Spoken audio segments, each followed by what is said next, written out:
What's going on, YouTube? R to the double E dash to the ZON coming at you once again. You know what it is, man. And like I said in my last video, this video is going to be dedicated strictly to the Nintendo Wii U, one of my favorite consoles of all time.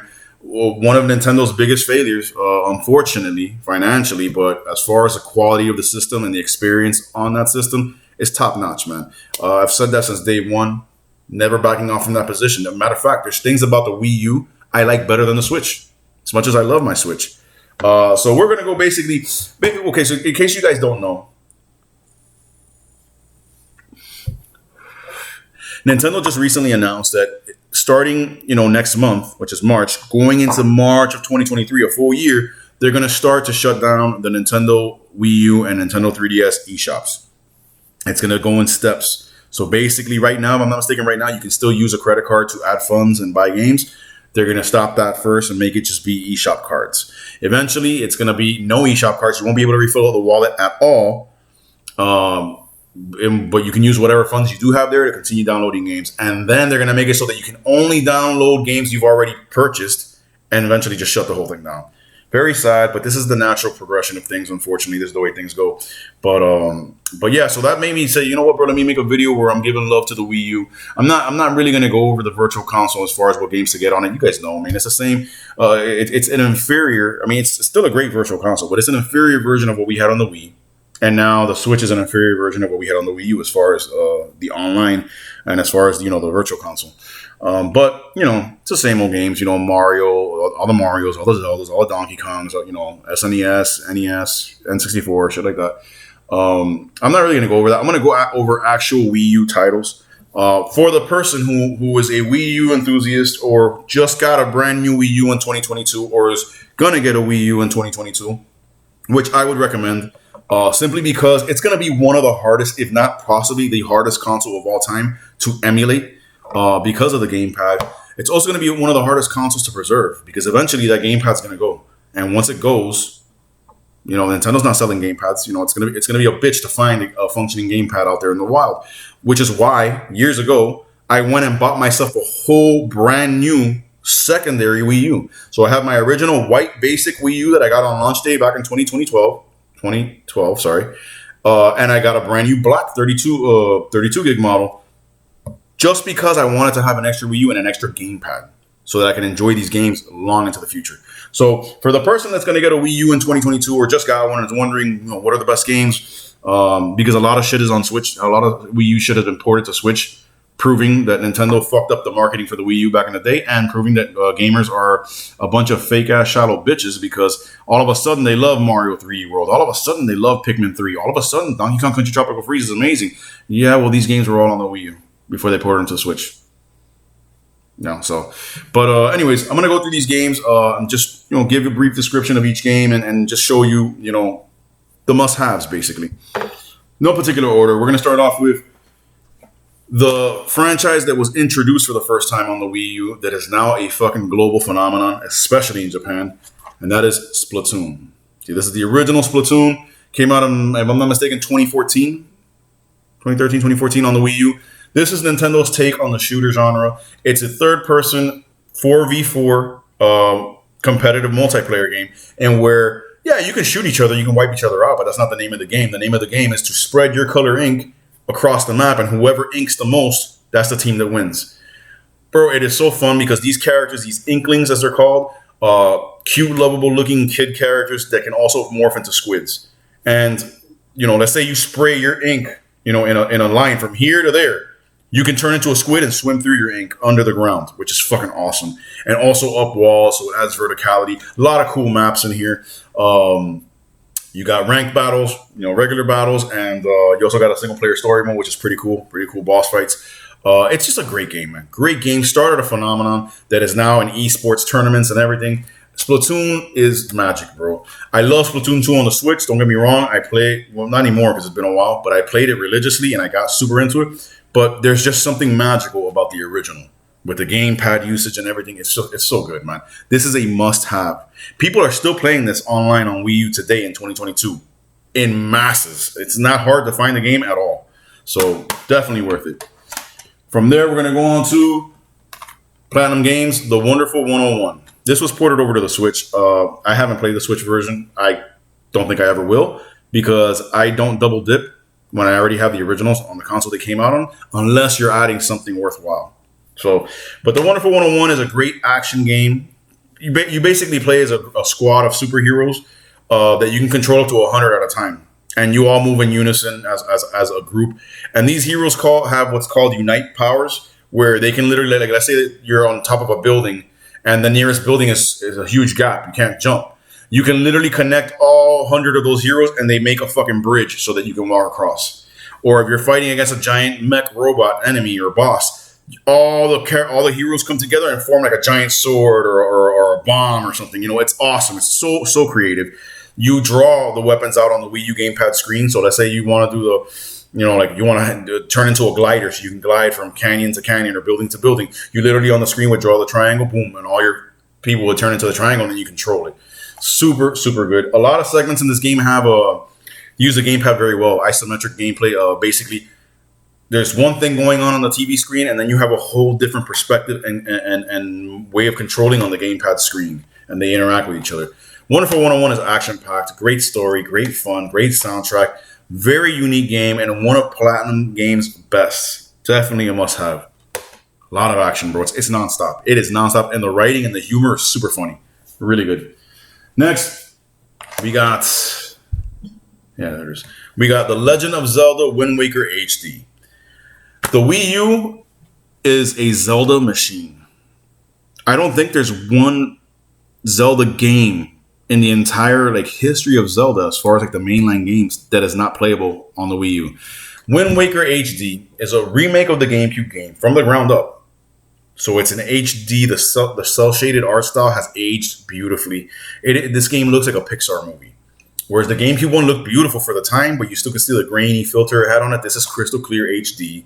A lot of quality of life fixes, such as you can get what's called the fast sail, so you don't take forever to sail across the Great Sea. You can sail faster. The gamepad usage is awesome for inventory management, saving your game, map screen, and all that. So it cleans up the actual screen on the TV, so it's more vibrant, and you don't have your health and your rupees and all that cluttering the TV screen. It's all clear. Everything's on the gamepad, so it's a more visually stimulating experience. And it's one of the best Zelda games. I mean, Wind Waker, I know it's most people's favorite. It's not my favorite, but it's definitely up there. Great story, great art style. Combat is phenomenal.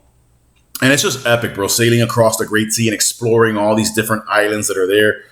It was basically the first open world Zelda, if you really, really think about it. Definite must-have, and the best version of a classic Zelda game right here. Wind Waker HD. Next, we got my favorite game on the Wii U, probably. Yeah, I'd say overall it's my favorite. Biggest game I've ever played. Biggest game to this day that exists. I don't think there's a game, a traditional game, that has a bigger open world than this. Bro, it's such a beast. It came out in 2015, towards the end of the life cycle of the Wii U, and it is Xenoblade Chronicles X. This game is the only game in my gaming history that had gotten me to give a shit about and really fucking enjoy RPGs. To this day, I don't like RPGs. But this is so awesome. This is the biggest open world in any video game in history. I don't think anything has topped it since. The open world in this game, and this is no exaggeration, you can go back and Google this and you'll see the article that talks about this. The open world in this game is bigger than the open worlds in Skyrim, Fallout, I think it's Fallout 4, Skyrim, Fallout 4, and The Witcher 3 combined. This open world is bigger than that. It's massive. It's fucking massive. It consists of I think 5 continents. Continents, nigga, not cities, continents, all with different terrain, different fauna, different obstacles. And then midway through the game, this game is over 100 hours long, straight up. Just the story. It's huge. But about midway through, about 30 to 40 hours in, you'll unlock scales, which are these mechs that you see on the cover. And they can turn into bikes and, help you traverse the land quicker, or actually fly. So you can get, reach all new areas you couldn't reach before. You could see floating islands up there, but you could never get there until you unlock this. And it's just such a phenomenal game. The character design, the enemy and creature design, the combat is awesome. The story is great. I mean, this is an epic RPG and an epic adventure exclusive to the Wii U. This still, as of right now, has not been ported over to the Switch. Hopefully, one day it will, because that's a port I would buy. I would double dip just to have that portable on the go. Bro, I can't say enough. And the soundtrack in this game, the music, it's like every Xenoblade game. Music is just phenomenal. Definite must have, man. Next, we got Captain Toad's Treasure Tracker. Charming, graphically beautiful little puzzle game, which I'm normally not a fan of, but the puzzles in this game I enjoyed, and I knew I was going to love it, because this entire game was basically born out of a distraction in Mario 3D World.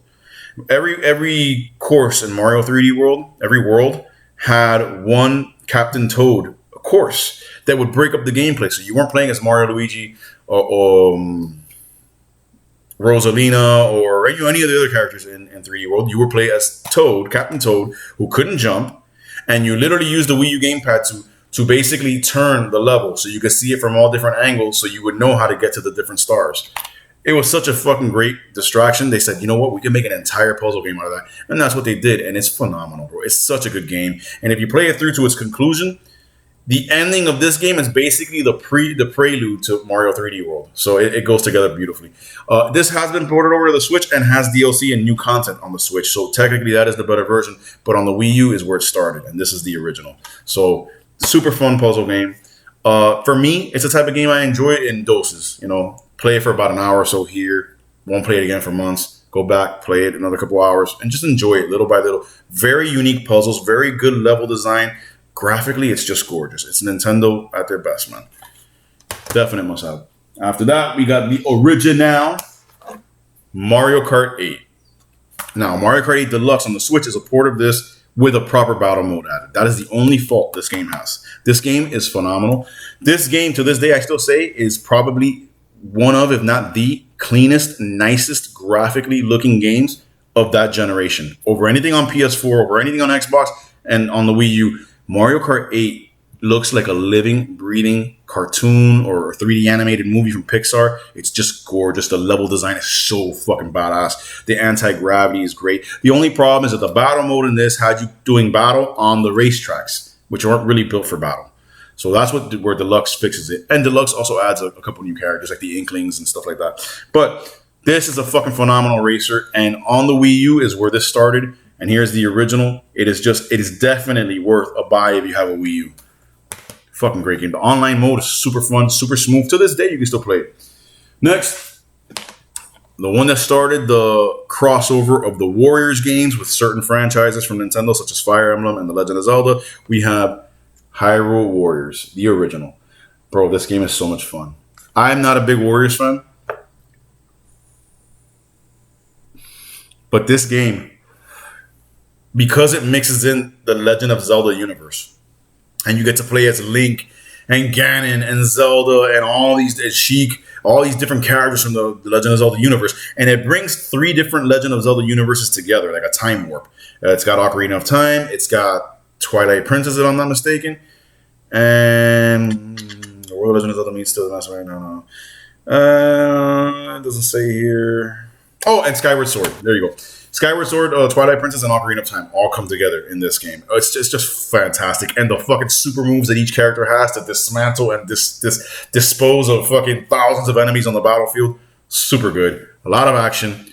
A little repetitive, as most Warriors games are, but it's a really good story. And each level is, each world that you visit is just awesome. And it's just teaming with fan service to The Legend of Zelda. Definitely a must-have and very, very fun, especially with multiplayer. Like you and a friend playing local multiplayer. After that, like I said, it's a Zelda machine, bro. The Legend of Zelda Twilight Princess HD. This came with the Wolf Link amiibo, which I should have brought up here. I have it over there on my display. But yeah, man, this was my favorite Legend of Zelda until Breath of the Wild released. This was it. Because this was Ocarina of Time on steroids. Biggest world in the Zelda franchise we had ever seen up until that point. Originally, I got it on the Wii. It came out on the GameCube and the Wii, but this is the HD version. The textures are all super crystal clear. Everything is just vibrant. The gamepad, again, awesome for inventory management, saving the game. But this is just an epic, bro, literally like anywhere from 60 to 80 hour Zelda adventure. Awesome. Awesome, awesome. It's probably the darkest, most mature Zelda has ever been, even more than Majora's Mask. And it's just a fantastic game, bro. And again, this is the best version ever released. So between Wind Waker HD and Twilight Princess HD, those are the two best versions of two of the best Zelda games ever, right here on the Wii U. Definite must have, man. If you've never had or never played Twilight Princess, you're missing out, bro. Hell of an adventure. Next, exclusive to the Wii U. I mean, they brought it to Switch afterwards, but it started on the Wii U, like so many of these things, and it was exclusive. And Sony and Microsoft fans were pissed that this was exclusive. But Nintendo saved this game from dying and funded it. That's why it is an exclusive, and why this particular franchise going forward is Nintendo exclusive. Bayonetta 2. And I got the first run of the game, which comes with the original Bayonetta in there as well for Wii U. So Bayonetta 1 and Bayonetta 2. Bayonetta in general is an action-packed beat-em-up. Basically, it's that style of game. It's a 3D action-heavy beat-em-up with a sexy-ass character. She's a witch with a bunch of different powers and able to summon demons and all that. The humor, the writing is great. The graphics are incredible. And it's just a great. It's Platinum Games. This is what they do. Platinum Games are the fucking. Where is their logo? Oh, here in the back. Platinum Games. They are just the masters of action games. So this is a definite must-have. I put so many hours into this. Played it both with the gamepad. Played it with the Pro controller. Played it on the TV. Played it on the gamepad screen. It just runs flawlessly. And it's just an epic game, and it continues the story of Bayonetta. And now I can't wait for Bayonetta 3 to launch on the Switch. But yeah, bro, this is a definite must-have. After that, a game controversial. A lot of people can't stand it. I fucking love this game. I was literally playing it just about an hour or so ago before I made these videos. Star Fox Zero. What everybody hates about this game is the control style, and I understand. It is forced, which I don't like. They force you to use the gamepad, and even though it's beautiful in HD on the screen, you're constantly looking at the gamepad because the gamepad is like your cockpit view. So on the TV, it may look like you're aiming at something, but you're far off. You're not aiming at it at all because on the gamepad, you can see exactly where you're aiming and you can literally move it around to shoot. So you can, with the control stick, you're guiding where your R-wing goes, but with the movement of the gamepad, you're guiding where the cannons are aiming. Once you get that down, it takes a little bit to get used to, but once you get used to it, you become a beast. And it's so fluid. And it is an intuitive control style. I just don't like the fact that it's forced on you. It does a lot of good things audio-wise with the speakers on the gamepad acting as you're communicating, your source of communication. So on the TV screen, you might see the text, but you're like, why can't I hear the voice acting? I know this game has voice acting. You turn up the volume on the gamepad and you can hear it coming through the gamepad as you're watching it on TV. So it's awesome. The level designs in this game are great. A lot of people say this is a Star Fox 64 redone. Not really, bro. Yeah, it takes a lot from Star Fox 64, but there's a lot of levels in here that were never in Star Fox 64. There's vehicles in here that were never in Star Fox 64, and there's gameplay in here that's brand new to the franchise. So it is a definite must-have. The only negative of this game is that there's no multiplayer. I mean, there's co-op, but I'm talking about like competitive multiplayer would have been great. But yeah, man, graphically it's beautiful. The audio, the choices that they did with audio design, fantastic. Level design, great. You go all over the Lilat system from Corneria to Zonus to Venom, Sector A, Sector B, Sector Y, the asteroid field, all of that's there. And a couple new elements, like I said, like you have you have like a gyrocopter, you have the R-Wing's ability to turn into the Chicken Walker from Star Fox 2. You have the Landmaster able to morph also into a kind of flying vessel. So there's a lot of stuff here. The gyrocopter can drop a robot called Direct Eye that you can control that robot, and you see the robot's point of view on the gamepad, and it can be used to hack computers and open up different paths forward. It's a great game. Star Fox Zero is fantastic. It was just rushed. It was at the end of the life cycle of a failing console, so nobody cared. And it forces you to use a control scheme that some people find off-putting. But like I said, once you get used to that control scheme, it is fucking fantastic. So definite must-have. And the first brand new Star Fox we've had since the fucking GameCube. So next, this was, until Xenoblade Chronicles X, this was my favorite game on the Wii U. It's still fucking high up there. This game is a launch title. I got it on launch day with my Wii U. And it was the game that showed me, if properly utilized, the gamepad is a game changer for gameplay, straight up. And that is none other than Ubisoft's horror survival, Zombie U. This game is terrifying. It's intense. It's visceral. It puts you right in the middle of the action. The gamepad, doubles as a bunch of different tools in this game. So on screen, on the TV screen, you're in first person view and you're a survivor in the middle of the zombie apocalypse in London. You don't know what the fuck is going on or how this happened, and you got to survive. The gamepad acts, for example, as your backpack. So any weapons, ammo, supplies you pick up or scavenge are in that backpack. So when you want to go through your inventory to select something, it's not like Resident Evil where you would pause and go to a screen where you're safe and everything's paused and you can take your time and go through your inventory. No. You swipe down on the screen on the gamepad, you see your inventory, and then on the TV screen, it goes from first to third person view, and you see your character take off their backpack and start rummaging through it. And you can see your surroundings. So it's intense. You got to keep an eye on the TV screen while also managing your inventory to make sure you don't have a horde of zombies sneaking up on you.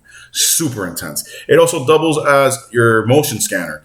Very early on in the game, you get what looks like a gamepad itself in the game, and it's called your Pepper Pad. And that thing has a motion sensor that you can activate and literally look around and see. You look at it and you see where there's motion, where it could be a rat or it could be a zombie. Also it doubles as the sniper scope on a sniper rifle. On the big screen, it'll go into third person view. You'll see your character with their rifle aiming. But on the gamepad screen, you'll see the actual reticle and the scope, and you can actually aim and pick off zombies. Bro, the game is fantastic. It's also got a cooperative versus a versus local multiplayer where one player with the gamepad is basically God, and they get to pick what kind of zombies and where they're putting them on the map. And the second player with the pro controller is acting as a survivor, shooting and trying to stay alive. Fucking awesome. This game is a definite must-have. One of the scariest games I've ever played, and one of the best true horror survival games ever. Better get that. Next, a masterpiece from the fucking legend, the Dawn, Shigeru Miyamoto, Pikmin 3. Now, you guys know anything about me, I am not a real-time strategy fan, for the most part. That type of, that genre of game doesn't really appeal to me whatsoever. But with a couple of games, this game and Mario and Rabbids Kingdom Battle on the Switch, those I love these two real-time strategy games. But Pikmin 3, bro, it's such a fucking beautiful game. One of the best graphical powerhouses on the Wii U. And it's just such a charming game, dude. And it's so addictive. Whenever I go back and play this, I don't just play it for, a day or so. I play it for weeks and go through the whole thing. It is so much fun. You basically, same type of story as other Pikmins. You crash land on this planet and you're looking for edible resources on this planet because the food supply on your home planet is basically about to run out. So you're on a survival mission with these cute, charming characters. And you run into all these different little creatures called Pikmin that you can basically control and lead like ants. You can have up to 100 with you at a time. And you can basically divide squads of Pikmin up to do different tasks throughout each day to collect fruit, to unlock, paths forward to progress through that particular area of the world, and to further the story. Bro, it's just a great game. It controls beautifully with the gamepad, but the best way to play this game is if you have a Wiimote and nunchuck from the original Wii laying around. You have the gamepad next to you as your map screen, and you use the Wiimote and nunchuck to play and aim where you want to throw the Pikmin and where you want to direct them. Oh my god, it's so good. It's this game, the puzzles, the creative ways in which the developers laid out the world and how you progress forward and what you got to do. It's such a fucking addicting game. I'm telling you, it's hard to describe. It's one of those games where it's like, you got to play it, dude. You just got to play it. Get your hands on this. You will not regret it. I had never met anybody who has played this game who hasn't had just fucking glowing reviews for it. It is such a fucking masterpiece. Definite must have.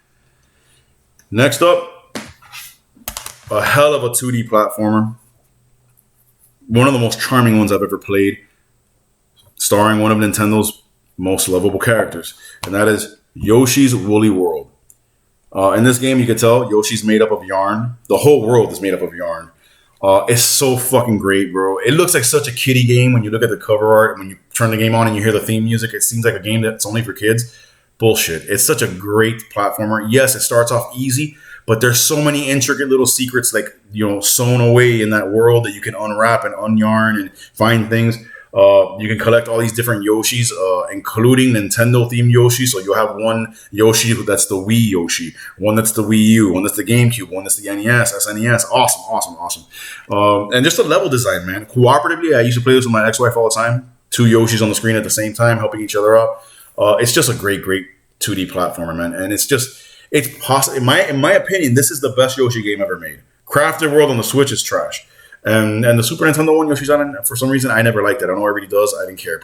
But the Yoshi on N64, Yoshi Story, was really fun. This is even better. So definite must have. Bro, it's such a great platformer. Anybody that likes 2D platformers should have Yoshi's Woolly World. Next, staying in the vein of 2D platformers, one of the launch titles, New Super Mario Bros. U. This is a multiplayer 2D Mario affair. First Mario game ever done in HD. It is stunningly beautiful. Great level design. It's your classic 2D Mario. But the fact that you can play it with 4 other players, not 3. You have 3 other friends with Wiimote and Nunchuck or Pro Controllers or whatever, just like you. And then you have a 5th player that uses the gamepad. And on the gamepad, by tapping different parts of the screen, they could add blocks to help you. They can, block off enemies so they can't get to you. They can freeze the enemies. So there's some isometric gameplay there. It's really good, man. It's just, if you like 2D Mario, this is the best. Next, we have Super Mario 3D World. This was ported over to the Switch. So was Super Mario Bros. U Deluxe. But Super Mario Bros. U Deluxe on the Switch is not worth it. This is good enough. Super Mario 3D World on the Switch, however, adds a whole new expansion to the game, which is Bowser's Fury, which is definitely worth it. But this is where the game first launched on the Wii U. A 3D. It's not your traditional 3D Mario, but it is a 3D Mario because the levels are in 3D. It's just more isometric as far as the camera view. But you can play up to 4 players in a 3D Mario. That's the first and only time that's ever happened. Great fucking level design, great music, great 3D platforming action. And you can play as either Mario, Luigi, Peach, or Toad. And then you can also unlock Rosalina after you beat the game. So there's so much variety here. All the different traditional Mario worlds, the lava world, the ice world, the grassy world, the underwater world, underground, all that shit. All of it's there. The boss fights are fantastic. It's a great adventure, man. Definite must have on the Wii U. Next, the best 2D platformer ever made, in my opinion, and in a lot of people's opinion. Donkey Kong Country Tropical Freeze. This game is so fucking epic when it comes to 2D platforming.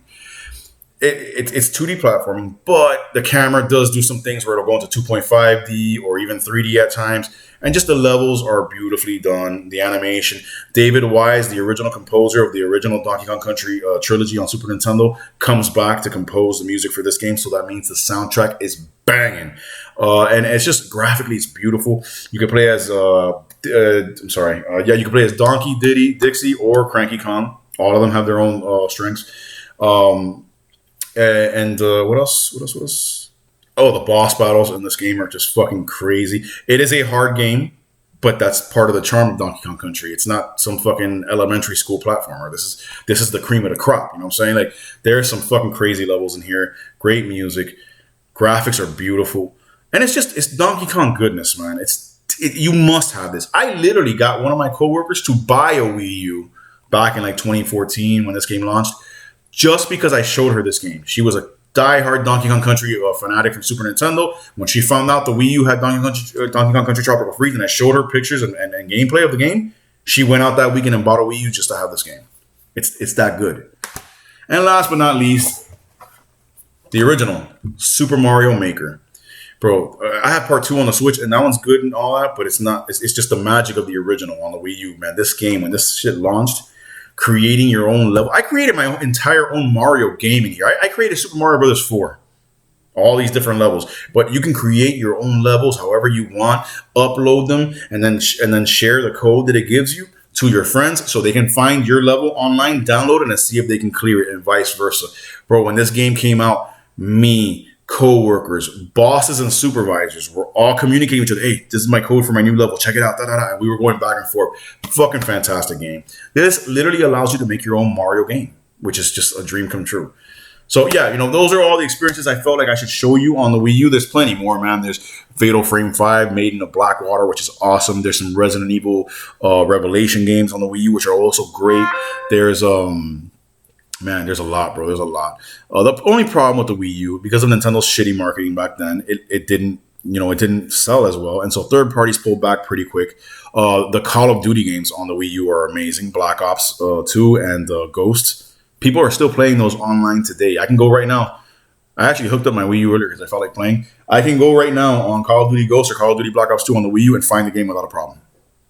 People are still playing it, and it's awesome because you can play. Like let's say like me and my ex-wife used to play Black Ops 2 together online.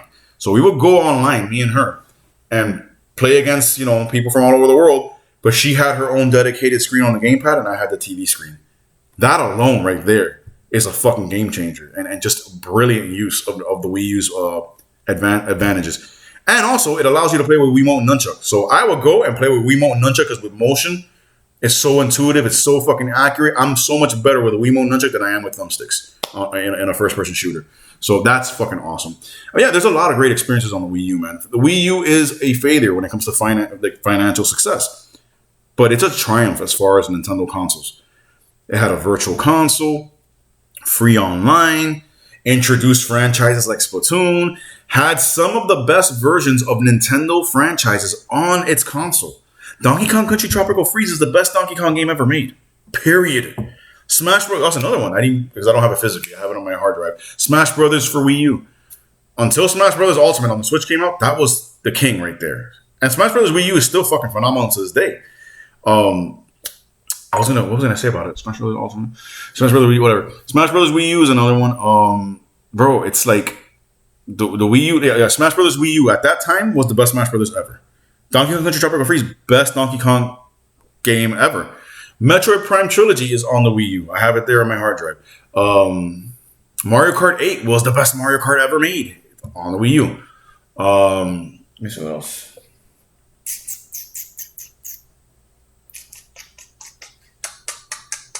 Pikmin 3, best Pikmin ever made on the Wii U. Yoshi's Woolly World, best Yoshi game ever on the Wii U. And so much more, bro. There's so much, bro. Wii U is a fantastic console, man. And it just, the fact that the eShops are shutting down for it, over the next year is kind of sad. But it's understandable. It was a failure of a system financially. And now it's been going on 5 years since it was, past, it was basically discontinued and Switch took over. So, for these last 5 years, it's been going. The eShop's been up there and people have been using it and it's been maintained. But it's, as time goes on, it gets to the point where it's time to, drop the curtain and say goodbye. And that sucks, man. So that made me say, you know what, bro, let me give this console that I love so much some more love and just show people out there who may not be aware, people who are considering getting a Wii U for game preservation and having, some of the best experiences on that console for themselves. This was basically a guide to show you some real, true must-have gems on the console, man. It's Wii U was just fucking fantastic. I play it to this day, man. I mean, not as often, but like today, for example, I was like, okay, I'm gonna stay home. I don't feel that great. And you know what, man? I saw a video talking about the eShop situation, and I was like, you know what, bro? It just got the juices flowing to play Wii U, and I'm like, bro, let me go back. That happens all the time. Wii U, it has a fucking fantastic library, bro. So, that's this video. I hope you guys have enjoyed it, man. Like I said, man, right now I'm just fucking going ham on my Switch, on my Series X. I've been playing some Wii U today. It's like, I love being a gamer, and I love having all this stuff. That's why I keep my consoles, dude. I keep my consoles. I keep my games. I don't trade them in. I don't sell them. And it's not for monetary reasons. Oh, this is going to be worth money. No, I don't give a fuck. It's because it's mine. It's mine and I enjoy it. And I'm not going to stop enjoying it just because now there's a newer system. No, I'm constantly going back and playing my old consoles. So, that's that, man. Hope you guys have enjoyed, man. God bless y'all. Stay gaming. Hope you enjoyed the new picture quality from this beast laptop I got now. But anyways, man, God bless y'all. Stay gaming. Peace.